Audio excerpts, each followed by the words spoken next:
I'm going to start the recording here. Welcome, everyone. Thank you for joining us for our latest Ask a Chief of Staff workshop. Today, we have Christian on the line, and many of you have probably already read his bio on our description.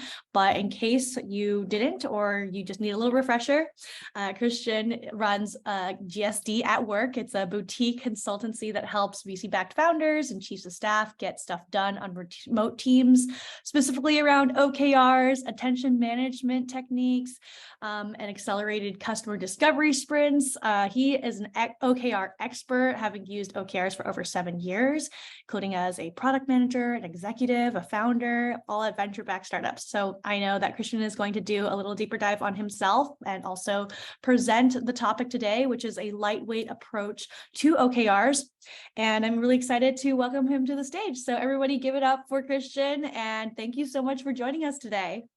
Awesome. Thank you so much, Clara. It's a pleasure to be here. All right. So as Clara mentioned, my name is Christian Ulstrup. I run a boutique consultancy, which means I act as an advisor to startup founders and partner with folks on engagement sometimes. But today I'm going to talk to you about a lightweight approach to OKRs. This is something that I have been experimenting with in various forms. I think in the bio it said 7 years, but I looked at when I first came in contact with OKRs, it was actually, I think 6.5 years ago. So about 6.5 years, I'm going to explain, what the methodology is, how it works, and we'll answer some questions at the end. So first of all, let me just address the outcome from the session. It's that you, as a chief of staff, are armed with a lightweight and efficient approach to objectives and key results that you can use to help a cross-functional team led by your principal achieve their highest order goal.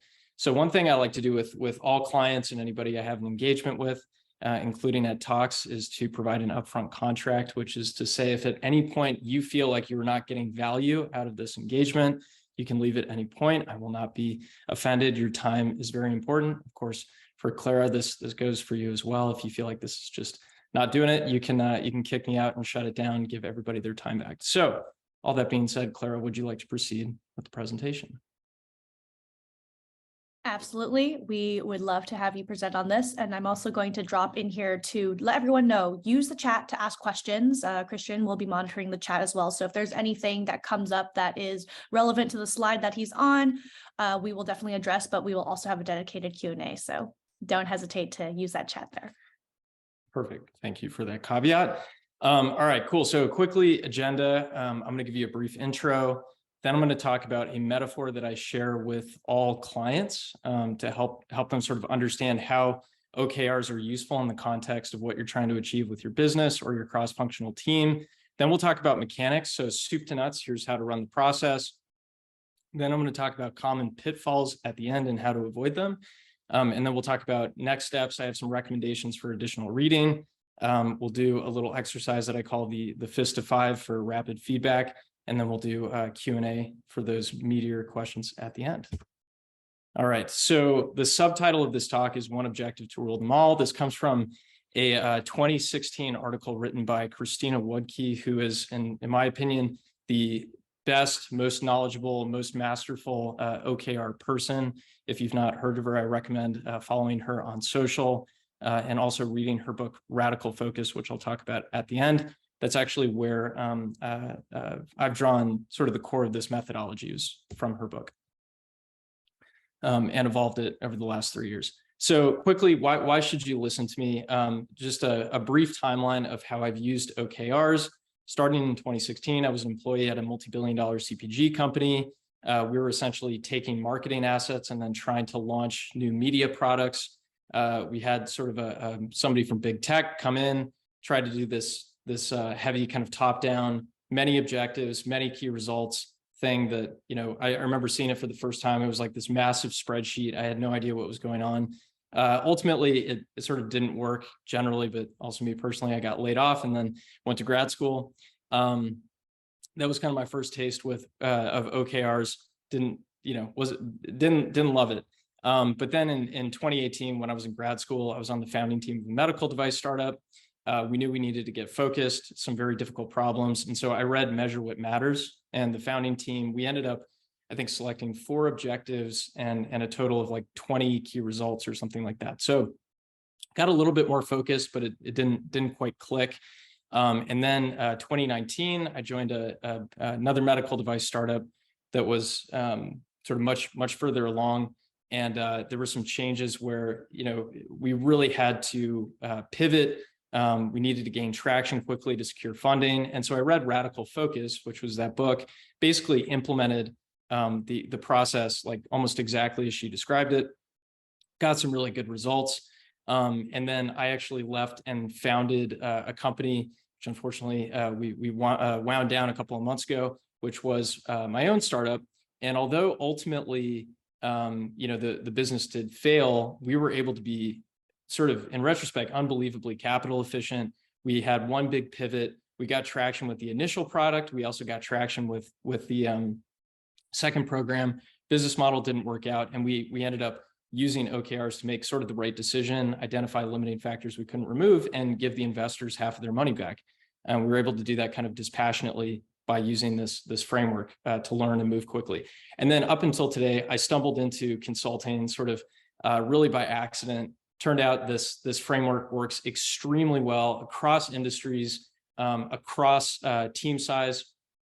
I specifically generally work with pre-seed to Series A startups that are using technology to enter new markets. But it's and it works. And so I do this full time now. All right. So question I'm sure you guys are asking is this right for me? So I would say yes, if you're working with a cross-functional and especially a distributed team. So if you have, people who are around the world, there's the necessity of becoming more focused. The team's doing new things. So either, you're a startup going from 0 to 1, 1 to 10, or, you're on a team innovation unit at a corporation that's trying to enter new markets. And you also have a capital surplus. So you do have additional capital that you can invest into running experiments and doing new things that you haven't done before. Now, it's not going to be a fit if there is a 0% chance that executives will adopt one objective and 3 key results. This is actually one thing, all my engagements with clients, I've had to essentially tell otherwise highly qualified prospects that my services are just not going to be a fit unless this might be possible. I've personally never seen objectives and key results work with more than one. I'm sure we can talk a lot about this at the end, why this is the case. But if you can make this commitment, everything I do is satisfaction guaranteed. I really do think it works. Christina, that's obviously her thing as well. And then especially, yes, see some other reasons not to do it, but you should especially consider pursuing this if you've had a sudden environmental change. So that could be a good thing, like you have a round of capital, or it could be, there's some macro change, you need to pivot. And if you've been frustrated with other attempts at OKR. So you have some familiarity, but you want to try something new. All right, now I want to talk about the Foggy River. So one way to think about your company's journey, whether you're a startup or maybe you're an innovation unit at a larger corporation, is that you are on one side of a riverbank looking out, and you can see the other side, and there is a foggy river sort of in the middle. Now, these are the core components, or the kind of atomic units that it's really important to get clear on before you start doing OKRs, and especially this methodology. And there are 3 of them. So one is your mission, and that is basically where you're oriented. So where are you focused? Where are you trying to go? What is the direction across the river that you're trying to ultimately get to in the long term? That can be almost infinite. I sort of like the, do something. It's basically the thing that only your company can do, only your company should be doing. And, it's kind of your purpose in some sense. That remains relatively fixed over the lifetime of the company. The vision is a 5, 10, 20-year, very concrete instantiation of what material reality, especially from the perspective of a customer or a beneficiary, would look like if you're making headway on that mission. So, I recommend like a 3-act structure. It's almost like writing a short story with the customer actually as the protagonist, not the company. or you as a business owner, but that would be your vision. All right, so you have those two things, and then you need to figure out where you are, right? And that's where you are in the present day. So you're on one side of the river, and you're trying to ultimately get to the other. Now, of course, if this was clear, if it was easy and there was a straight path, and there wouldn't be any need for this whatsoever, right? But that's not really how it works, because the fog that's in the river represents, really this paradox, which is having lots of clarity over that long-term vision and where you're trying to go, while also understanding that the future is radically uncertain. It's not just unknown, but it's actually unknowable, because there's so many different things going on. You can't ever account for everything, especially when you're in kind of this frontier new space. So the question becomes, how do you get from here to there in such a way that you achieve what you're looking to achieve, and you disperse the fog as kind of a consequence of pursuing your long-term end goal.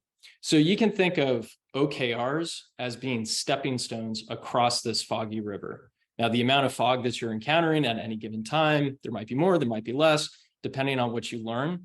But the point of this metaphor is that it's incredibly important to pick one stone at a given time. In the context of OKRs, that's a single quarter. There are many stones that you could step out onto at any given time, but really the art of this, not just the science or sort of the methodology we'll talk about, but the art is, given all of these different options and lots of uncertainty, which direction do you actually step out on into? So formal definition, OKRs are a tool and a process for aligning a team's attention towards a common end, and thus developing an information edge, which is the source of profit and therefore fuels growth.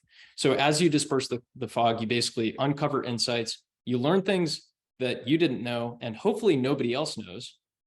And those insights can actually be reinvested back into your business, developing more sound strategy and ultimately accomplishing your long-term goals.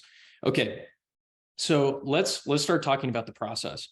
If we zoom into, just quickly connect this, if we're gonna zoom into now, once we're gonna select an OKR, so one objective to rule them all in a given quarter, let's look at what this process looks like in practice. So just to set some expectations around cost, running this process end to end in a single quarter will take about 20 hours of executive time. It's important to note, if you're going to do this and you're going to commit, and if it's going to work, you really have to commit. There's not really an incremental way to do this in less than a quarter, at least in my experience. You're looking at about $50,000 in executive labor in workshops and meetings every year. That just is what it is. So something to be mindful of. Now, there are really three big steps in this process. So one is setting the objective and the key results. That takes about 6 hours at the beginning of a quarter in a workshop. I'll talk about it in a second.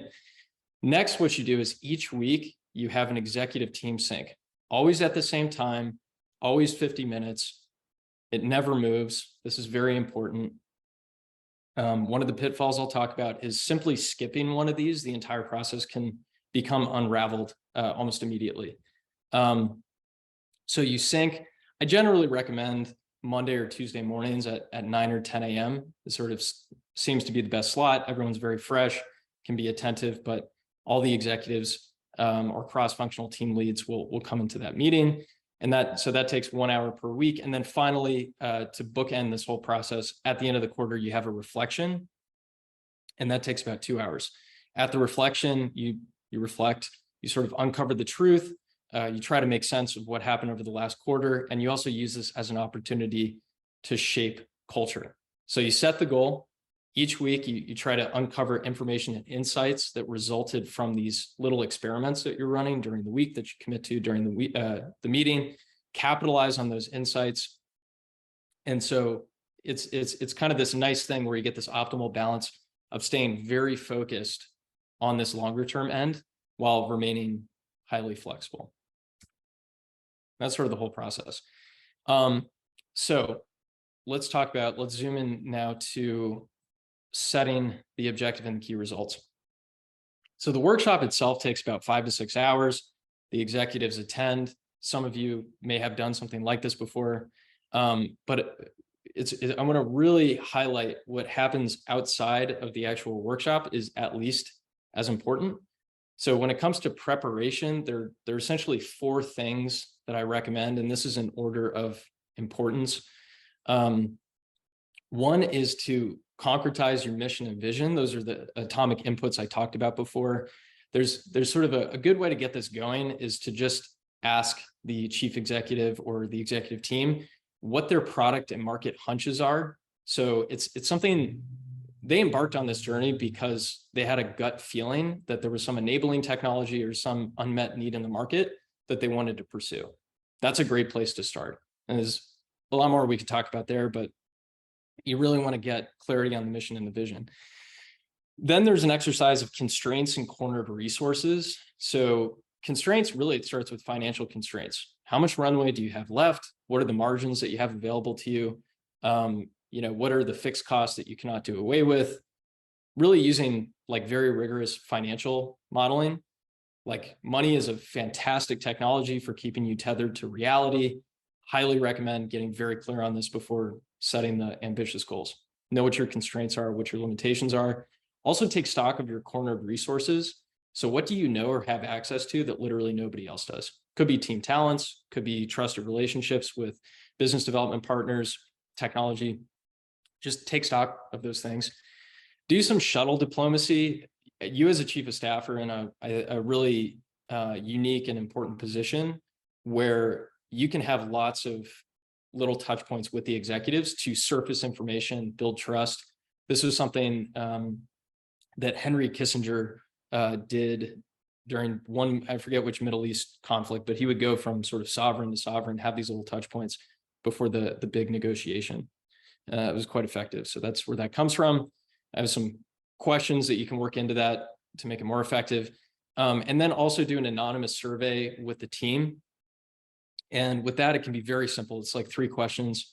What's your confidence from 0 to 100% that the company will accomplish its mission?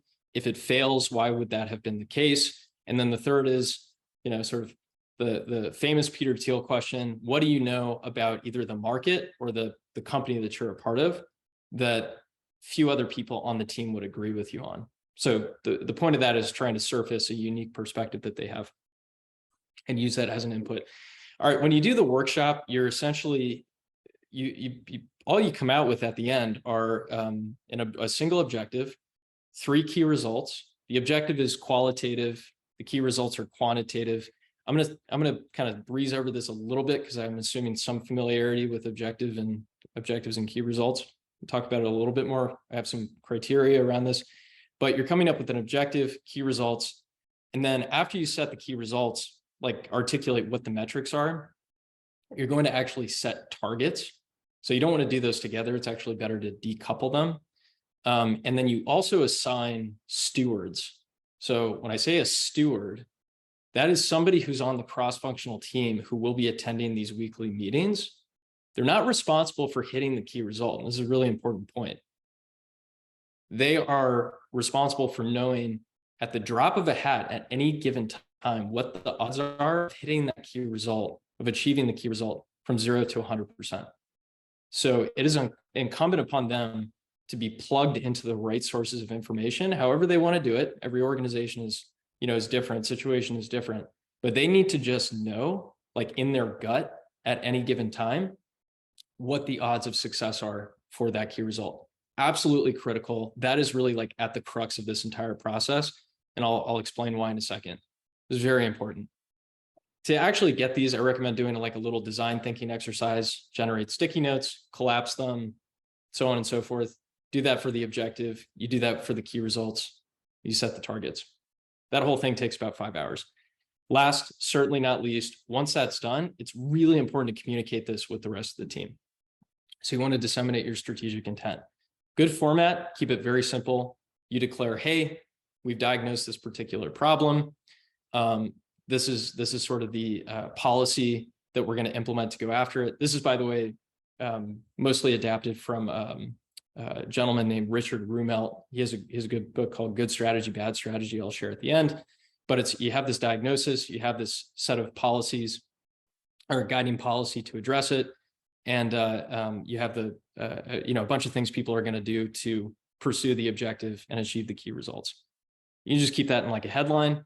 I also really highly recommend the recording the meeting and providing that plus a transcript to the entire company. This is not for everybody. If the company, like a lot of folks, this is not sort of an easy change to make, but I think that if it's something that the executives are open to, it could be incredibly powerful for a few reasons. The primary one is it just makes information sharing a lot easier. So if somebody has a question about why something is the case, they have access to the primary source to be able to go in and sort of dig into it. If you have a transcript, you can, in like a Google Doc or something from a recorded Google Meet meeting, any employee can go in, make comments, ask questions asynchronously and sort of participate in this conversation. So instead of, traditionally strategic intent has been one size fits all, and it's very much, broadcasted. You can take advantage of new digital media, and AI is really going to turbocharge this, and turn it into something that's more personalized and discursive. So that makes information sharing, even from the highest level of strategic intent down to somebody who's at sort of the front lines, much, much easier. So this recording, sharing, total transparency mindset is just something I really encourage with my clients. I think it pays off tremendously. Last thing, in terms of communication, this idea of a back brief, this is something the Prussian generals actually would use to win wars in, I think, the 18th or 19th century. And essentially what they would do is at each level of the hierarchy or management stack, the way that they would ensure that the information was communicated correctly was once they've shared it with their team, ask each member to brief them back, like to personalize the same strategic intent and say why it's important to me personally. That's a good thing to do. You do that enough times and the message, gets across. You can identify gaps. All right, so what makes a good objective? I have 6 criteria. One is that it's ambitious. And this is, funny enough, this is usually what the curve looks like over the course of a quarter. For whatever reason, it takes about 2 months generally to achieve some kind of breakthrough. And as sort of a side note on this, it's absolutely fine to miss, to miss all 3 key results as long as you're learning, because learning is actually the primary objective. But a sort of this going really right is something where you have one key result that kind of looks like this at the end of the quarter because you had some breakthrough that you didn't anticipate. You have one that you totally fail on and even potentially, sort of abandoned by the 3rd month. And then the 3rd, it's sort of a toss-up. But when things go right, that's what the key result measure looks like. It's aligned, so mission, vision, we talked about that. Prudent, so you're really respecting your constraints, you understand your limitations. It's strategic, and there are sort of 2 axes here. So one is horizontal. You have many different things that you could do, these sort of competing directions that you could go in. Usually this would be like a particular persona that you want to serve.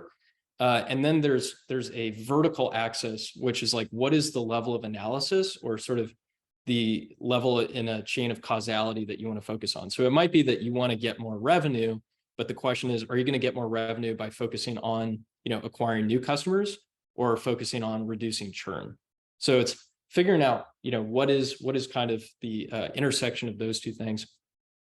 That's really what strategy is about. And then also saying no to those other dimensions that are competing. So, and it's always, a good strategic choice is one where the opposite of it is a bad strategic choice is one where the opposite of your choice is obviously bad.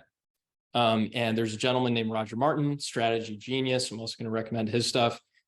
His example is like, when companies say, we're making a strategic choice to be customer centric, the opposite of that is obviously not something that you would do. So it's not a strategic choice. If you were saying we're only going to serve, small business owners in Massachusetts, when it seems like, enterprises in Calcutta or something could be equally as good, that's a strategic choice. You're taking a risk, but it's focused. Okay, it's qualitative, no measure, and it's charitable. What I mean by this is like you're extremely focused on the goals and kind of the good of the beneficiary of whatever you're building. Usually it's your customer if it's a private company. could be somebody else with a complex decision-making unit. But the whole point is it's like you're optimizing your objective itself for the purposes, for the good of this customer. And then at the bottom, that's a good template. So you're doing something for someone with these constrained tactics by a certain date, 3 months, generally plus or minus a few weeks, but it's about one quarter of time. All right, good key results. Quantitative, so measurable. Concrete. Basically what I mean by this is everyone agrees that this is actually what the measure is. And two, the way to test this in the moment is during the meeting, everyone has to be able to pull the actual value. If it's not measured right now, you cannot use it. Absolutely, it has to be measured in the moment. If you're like, oh, we could do some Google Analytics instrumentation or whatever, it's like, no, like choose something that's proximal, that's available now, even if it's imperfect. Everyone has to be able to, in the moment, pull the same value for this key result. So there's no confusion. 3, info efficient. This, what I mean by this is kind of that it's like the key results are somewhat independent, like in a statistical sense.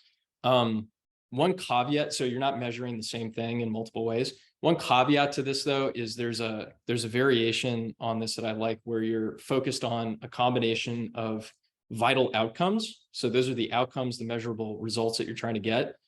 If those are kind of lagging indicators, for example, if you have really long sales cycles, there may be something that's more proximal that you can really focus on pursuing. And that's something I would consider a quality input. Example of this would be, if it takes multiple quarters to close like a new prospect, a vital outcome in the course of a quarter would be, for a sales and marketing team or whichever team you're working with, would be, let's say demos given, if it takes sometimes many touch points to do that, and a quality input would be new prospects reached for the first time. So those two things they're correlated, but not in time. All right. So, okay. So coherent, all 3 of the key results should fold into the objective. And so what that means is by definition, if you've achieved all 3 key results, you will have also achieved the objective. That's sort of the test. Stewarded, this is like super, super important that the people who are responsible for knowing what the odds of success are at a given time, and that will change. They have to really be plugged in and have good information. Then exclusive, putting some constraints around the key results, similar to strategic when it comes to the objective. This one's kind of optional. It sort of depends on, do you want to, let me just come back here. There's always this trade-off between breadth and depth. So how much confidence you have around like the key result and the objective, the more constrained you are, the further you can go and the more focused you can be. But there's a lot of open question. You want to kind of keep your options open a little bit. It may not be prudent to apply too many constraints. So that one's kind of optional, but it's you can do that if you want. And like an constraint would be, for example, only using a particular marketing channel, again, like some persona constraint, only a certain product line or something like that you're using. But that's sort of an optional 6 criterion.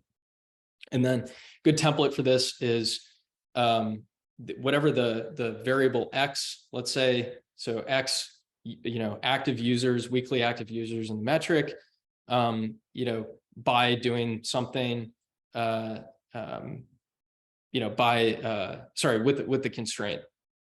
Sorry, the target active users, and then verb would be doing something with some constraint on it. So that's a good template to use. Okay, so now let's talk about, so let's say we've set the objective and the key results. I'm going to talk about syncing. How do you run the weekly meetings in a second? Here's just kind of a fun example. This is not real, but let's say there's a company that is, they've got hypersonic jets and they are doing charter flights for crypto, billionaires or whatever to go to charter cities in Latin America. That's their business. And their objective, March 1st, 2023. So I guess it's coming up, would be to substantially reduce door-to-door time for crypto oligarchs doing day trips to charter cities in Latin America. Meets all the criteria. very constrained. For some reason, that's of strategic importance to them rather than going to Dubai or something like that. And then the key results, 3 letters of intent signed with the Latin America Charter City Authority. Charles would be the steward of that key result. 10 paid round trips to Prospero, which is a charter city, and it's a real charter city, I think, in Costa Rica, stewarded by Pedro.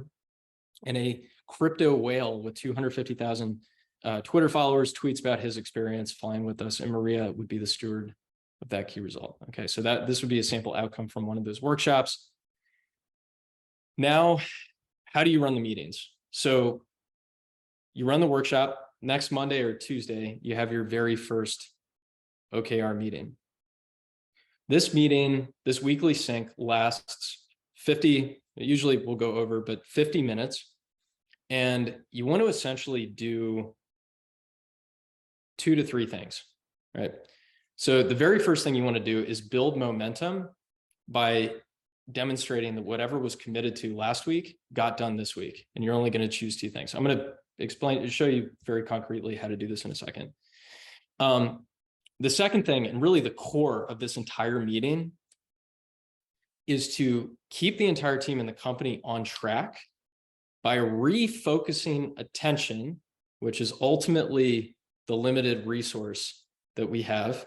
You can have more money, you can have more of X, Y, Z, whatever resource you can think of, except for human attention. We're all limited in that regard. That's all we have. You refocus the attention on the objective. You surface insights from the last week of experiment and activity, and then you use those insights to commit to another experiment in the coming week in the context of the key results. And we're going to use the confidence scores to do all this. And then finally, you respect your constraints with a KPI chart. There's always questions about OKRs versus KPIs. Just, the way to think about this, you have your key results, your KPIs, there can be some overlap.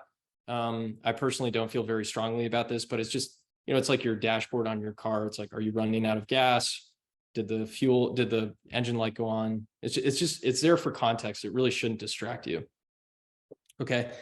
All right. So given the example that I just described, what does this look like in practice?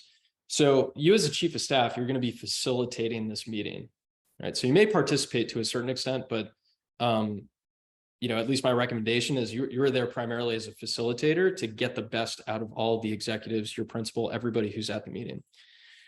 So the way to start is, if you look in the lower left, you start with this accountability exercise. Or sorry, before you even do that, you just restate the objective. So that's kind of top of mind for everybody. Okay, substantially reduce door-to-door time, blah, blah, blah, by this time. And then what you do is you go to, let's say this is the second week. So there's already one had been done. And at that previous meeting, you had 2 commits from different people on the team. Charles said that he was going to get a signature on a chart, some charter from TSA, whatever agency. And Maria said that she was going to present these proposals, right?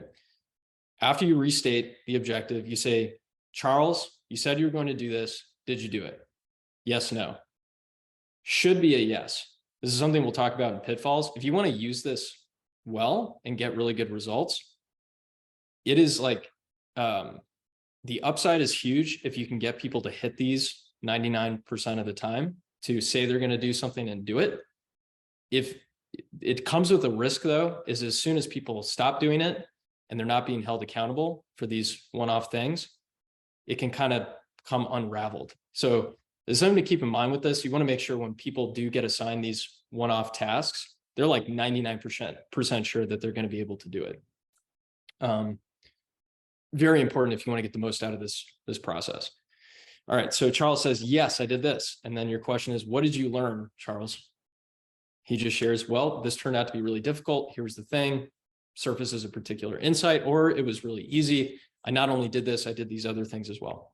Very simple exercise, takes about 2 minutes to go through these 2. Then you get into the meat of the discussion.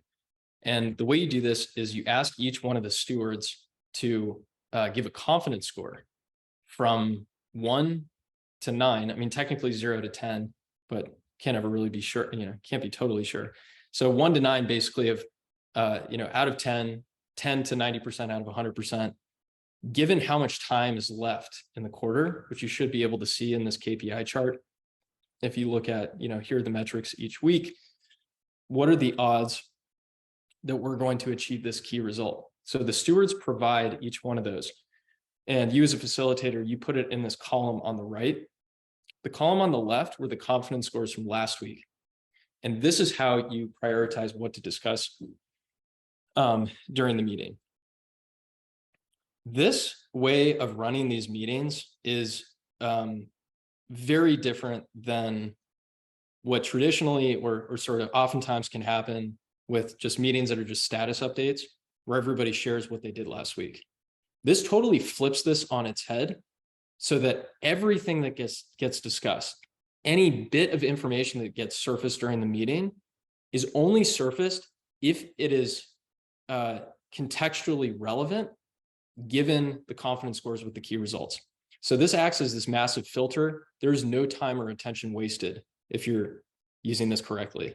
And with that level of efficiency with executive time, it really compounds week over week, and you can make crazy amounts of progress just because you're able to keep the conversation so focused. So in this case, basically what you do when you get the confidence scores, the very first thing you want to do, just do a little math in your head, wherever the biggest gap was between last week and this week, you call that out. So in this case, I think, it'd be Charles, say, Charles, your confidence increased by 50% or 5 points from 3 to 8. What happened? Right. And the point of asking that first question is to figure out, like, what did we learn? Because clearly it's something unexpected. Something worked really well. We had some serendipitous opportunity come our way, like something, right? But since it was new, it's important that it surfaced with the team, because that can be used as a growth factor, something that you identified that the team can figure out new and interesting ways to catalyze in the week ahead, right? If there's an increase. Now, at the same time, if there's a decrease in confidence, you want to understand why that's the case, right? So did you encounter a limiting factor that you didn't anticipate? Did something not work? Whatever it is, just surface the information and try to make sense and create common understanding, effectively, but also efficiently with the time that you have. Once you've surfaced that information, then the question becomes, all right, which one of these key results, this is now the art of it a little bit, because it kind of depends on the context, but if you want to run a script, it's basically whichever key result has the biggest gap between where you are this week in terms of confidence, where you want to be, which is like an 8 or a 9, dig into that and start asking the group, what are some ways that we could increase our confidence? And if people can't think of things initially, a good way to get it started is to ask the steward for that key result. In this case, I don't know who P is, I think Pedro. Pedro, what would have to be true for you to increase your confidence score next week from a 1 to a 5? And that kind of counterfactual will sort of elicit this kind of causal thinking, where he will give answers that actually have within them information that can be used by other people to figure out what to focus on to move the confidence score.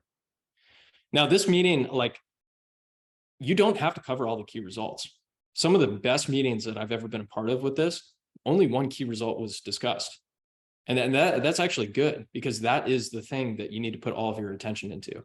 So don't feel pressure to rush through it. Again, you're gaining momentum with the accountability exercise. You're making sense of what happened last week. And then you're identifying 1, maybe 2 experiments that the team can kind of commit to cross-functionally to move the needle on these confidence scores. Now, as you're having the discussion to talk about the accountability exercise, somebody will commit to something, or they will say, this needs to get done, whatever it is. And those kind of ad hoc tasks that come up that are attached to moving the needle on the key results, that's an opportunity for the team to gain momentum. And so what you want to do as a facilitator is just take note of it. When somebody commits to doing something, say, would you be willing to commit to that by next Monday, next Tuesday, you will do this thing, you will achieve this proximal outcome, whatever it is. But make sure that when they do that, that they're very, very clear that it's not 50% confidence, it's not 80. They are 99.9% sure that they're going to get the thing done. Right. And it's oriented kind of in the right direction. Cool. So at the end of the meeting, you've got this filled out, you got the confidence scores. Everyone's basically has this new common understanding. You got the 2 ad hoc tasks that are committed to. And again, I recommend recording this, publishing it. And like, if you're using Slack, OKR Slack channel, recording, here's a screenshot of the slide, key takeaway in the headline, Google Doc for people to look at. Just do it every week. Very low overhead to do that. There's other fun stuff you can do with AI, plug into GPT-3 for automated summaries and things like that. But at the very least, you can just share that, copy and paste it in. All right. So that's the weekly meeting. Takes 50 to 60 minutes. Let's now talk about the reflection. So this happens at the end of the quarter. This little micro workshop takes about 2 hours, and it's the same people who set the meeting, or set the objective rather. So the executive team, cross-functional executive team. And what you're doing here is you are, your goal is to uncover the truth. So to really understand what happened here, to make sense of it, kind of like you're doing with like the weekly sync meeting, but just at a higher level of analysis over a longer period of time. And then also use the information that's surfaced to shape culture. This is something I sort of recommend as well. All right, how do you do this? Well, you just list out the 3 key results. You have what the actuals were. I know some people get like very precise with like scoring around, did you accomplish it or not? Kevin, kind of to your point, like green, yellow, red, I think is sort of sufficient. So you get the actuals, green, yellow, red. And then you ask 2 questions, right? So one is, was this spiritually correct? Was the key result the right key result to actually focus on, given what you know now? This is an important question to dig into first, because if the answer is no, it means something quite substantial changed in terms of your model of external and internal, but like external reality. And you need to unpack a deeper discussion around strategy. And that can happen during this conversation. So if you're like, yeah, we just shouldn't have gone in this direction, that's worth talking about and that can take up, 50% of maybe this time until you get some clarity on it. If it was spiritually correct, then the question is, was it technically correct? Is there a better metric that we could have picked? And just by closing the loop on those 2 questions, you just get better at this process quarter over quarter. I'd say it usually takes 1 to 2 quarters to really start getting like a feel for the right level of specificity, breadth versus depth, all that kind of stuff. So don't feel bad if the answer is no to, a few of these, your first time through it. Then what you want to do is, as you're having a discussion around this, unearth insights that were gained. So insights are really like something that you know about the world that nobody else knows. It's an information edge. This is really where margins and profit come from, in some kind of abstract sense. So I like to think about 2 buckets of insights. There are growth factors and there are limiting factors. Growth factors are things that you can use to catalyze to accelerate your progress towards your long-term goals. All right. So that might be that it just so turned out that our technology is a perfect fit for this extremely esoteric, complex problem that's like step 35 of 63 in some B2B process. And there's $1 billion of money flowing through that. All right, that's a great growth factor. Let's kind of leverage that for the next next quarter. And then a limiting factor, like there's some regulation we didn't anticipate, or the technology is sort of not ready, or something like that. Then the question becomes, is it something that you can remove? Can you remove the limiting factor? And then if you can, should you, right? And that becomes information that you can draw into the next OKR setting meeting, which I recommend happening 1 to 3 days later. Cool. And then last but not least, for each one of these key results, I recommend picking out what I call like a heroic narrative. And very specifically what that is an example where a single person, not a team, but a single individual in the company made an outsized contribution or made an outsized effort to make a contribution towards the key result during the quarter.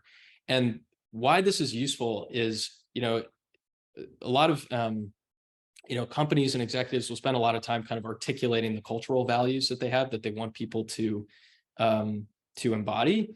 But what's actually more effective is if you just pick out individual anecdotes where people are actually embodying those very values that you want other employees, future employees to not imitate necessarily, but to emulate. This is a great opportunity to just pick that out, to highlight it. This is what happened. Manuel took charge. He took out a personal line of credit, went to Venezuela and did XYZ, right? It's some crazy thing, right? But you want to include that in your communication to the entire company. And if you do this quarter over quarter, within a year, you have 12 kind of stories like in your own mythos that you can just point to for all future teammates and say, yes, these are the kind of people that we want on the team. So that's it. That's a reflection. It takes about 2 hours. You've captured the information and you share it with the team and prepare for the next setting meeting. Quickly, I'll talk about pitfalls. There's sort of a range of pitfalls in terms of how big of a deal they are. There's, at the worst, like the gaping abyss, like these are really big things to avoid. And then they're like sprained ankles. So let me talk about sprained ankles. First of all, like not hitting a key result is actually that's not a bad thing necessarily. Obviously, you do want to try to hit the key results, but there's always a healthy tension with this methodology where you are trying to make progress, but you're also, at least as much as you're trying to make progress, you're trying to learn. You're trying to take in new information on this frontier and incorporate it into your strategy, into your action. And so if you miss a key result, it might just be you encountered a limiting factor that you didn't know about, and that's fine. You still learned something. You still got value from it. Missing an ad hoc task, that can break momentum, and it just sets like not a good example, because then other people will may start missing them, and that is just not what you want. Sharing OKRs with your board or investors, I would generally not recommend it. I think maybe eventually you can kind of get to that point, but the problem with doing that is then it becomes like a matter of performance targets and something that you're beholden to. And that diminishes your ability to take big risks and learn. So I recommend keeping it internal. Poor stewardship, like if somebody's just not, they're not paying attention to the signals that they need to give the confidence score, obviously you're not going to be able to gauge where you're at as accurately. We'll talk about status. Well, okay. Let me talk about status update hell. So if you abandon the confidence score stuff, this is just like a natural thing that people do. They'll just share like, here are all the things that I did last week. And that just wastes a lot of time and attention. You as kind of a facilitator of this meeting, it's kind of incumbent for you to be quite protective around like everybody's time and attention. And, if people start descending into status update hell, like get them out as quickly as you can. Keep focused on the objective and the confidence scores, the key results. If the confidence scores are not changing, that's actually quite bad, because it means that you're not trying anything, you're not learning anything. So if you have 5 one week and you have a 5 the next week, that's worse than if you go from an 8 to a 3, because it means you just didn't learn anything. And this is like the point of this whole exercise. If you skip a weekly sync, just like take my word for it. I've done this personally. I've seen this happen with other teams. Once you skip a weekly sync, the whole thing can come unraveled like very quickly. More than one objective, 3 key results, sort of enough said. Again, the limiting factor here is human attention. We just can't, it's very hard to like really take a long-term objective seriously, more than one at a time. It's just like it's sort of a principle, I guess I have. And then changing OKRs during the quarter, just like do not do that. That I would almost rather you have 2 objectives than change it during the quarter, because if you change it, then you've completely undermined, the entire process. And you have to basically repair this, like, frankly, like broken trust with the team. So it's just like, if you're going to do this, take it quite seriously. And instead, you're nervous, you need some breath. Don't be overly precise and constrained with the key results and the objective. Have a little bit more leeway, but just like, if you're going to do this, understand that you cannot change in the middle of the quarter. Otherwise, the whole thing is just not going to work. And it has longer term ramifications that are not good. All right. Additional reading, Christina Wadke's Radical Focus. If there's one thing that you go check out, if you want to go run this process, if you still have open questions, I would say go read this book. It's incredible. There's no other book on OKRs per se, or resource, frankly, on OKRs that I recommend, period. This is the best. Roger Martin is amazing, strategy genius. He wrote a really good article, one of his most popular, about, stop letting OKRs masquerade as strategy. There's a relationship between the two things, but it's sort of not the same. OKRs are a tool in the process. Sound strategy is sort of something else complementary. The Richard Rumelt book, Good Strategy, Bad Strategy, trying to understand what that is. Just it's excellent. I would recommend going to read it. If you enjoyed this, if you have questions, do connect with me on LinkedIn, christianulstrup.com, redirects to my LinkedIn page. I'm always happy to help either via DM or if you want to chat live, I have a link on my page as well. Quickly, before we go into Q&A, this is something that I sort of do with every engagement, and I recommend you do with your weekly syncs as a facilitator if you want to get better. And that's to give me from 0 to 5. We spent sort of almost an hour, I think, together at this point. 0 being this was a total waste of time, 5 being way better than what you expected. If you could just put that in the chat, that'd be super helpful. And I think we're almost over. I'm happy to stick around and take questions. Yeah, well, thank you so much, Christian.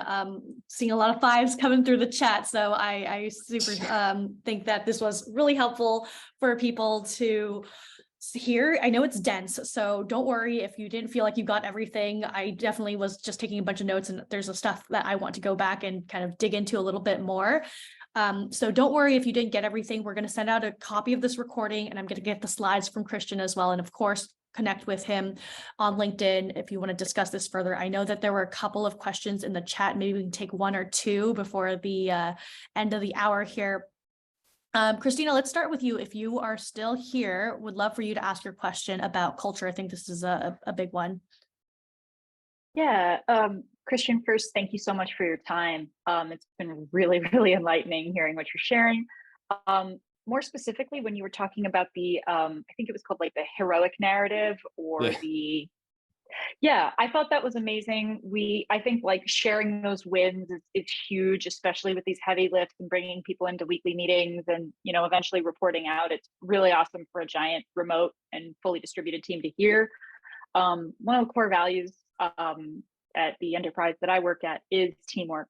It's how we evaluate some of our employees and their commitments to values. We look for we versus I culture. So how do you toe that line between promoting rock star culture, where it's like, oh, here's the star, this is Price's Law, 20% of the people do 80% of the work here, and reinforcing that like behind every huge heroic narrative is probably a team of people supporting them.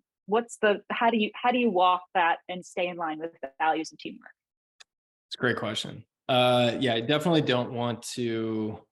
That's a good question. I've never gotten this one before, but I think, I mean, so in the case of your company, for example, like just hypothetically, if somebody did go out of their way to leverage the talents of different members on the team, I think highlighting that they did that and they were supportive and, embodied those values, I think is good. Just to be clear on like the reason why I think it's important to call out the individual is just like the way that we're wired to get information and to sort of interact with the medium of the story, which is how we kind of understand the world, is through the lens of like the individual. So Lord of the Rings, great sort of story. There are many characters that are fantastic, but like, Frodo is still the sort of the main character. Right.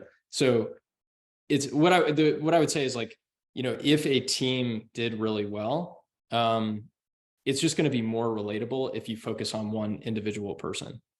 So may not be right. It may not be the right thing to do, but it's just, storytelling technique.